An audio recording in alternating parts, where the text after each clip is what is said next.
numero muna tayo, Chick. It went the way of the Navy Corvettes. Attacks. Wow, laki masyado. 16-8. Yeah, dyan talaga nagkaroon ng advantage ang Corvettes because ang ganda nung ikot ng bola ni Serafica. Communication was there and when they were hitting those balls, they were hitting it really hard as if hindi nyo kayang tapatan to. Ganun yung attitude ng pag-hit nila ng bola.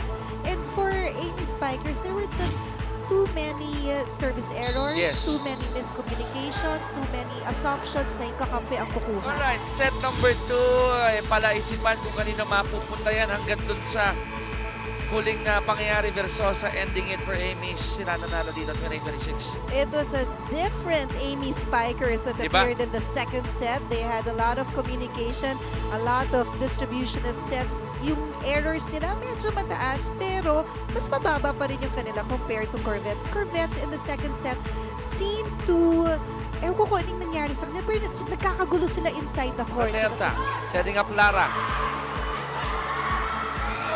Meantime, Acuna going to the back. Nandun si Imbo. Lara muli. To the back. Eguia. Can she end it? That's it. Eguia going down the line. Cindy trying to save it.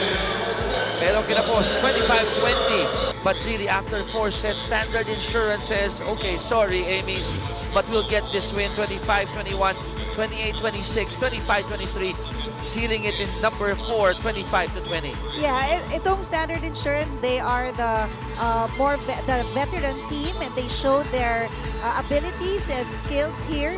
Kasama ngayon ni Carla Lizardo ang ating MVP of the match. Yes, we are here with our MVP of the match, Pao Soriano with 12 attacks and 3 blocks. Pao, grabe yung laban na binigay sa inyo ng Amy's. Tuwing lumalamang kayo, nakahabol kayo, and I'm sure the pressure was on you guys. So, paano nyo na-maintain yung composure nyo during those times?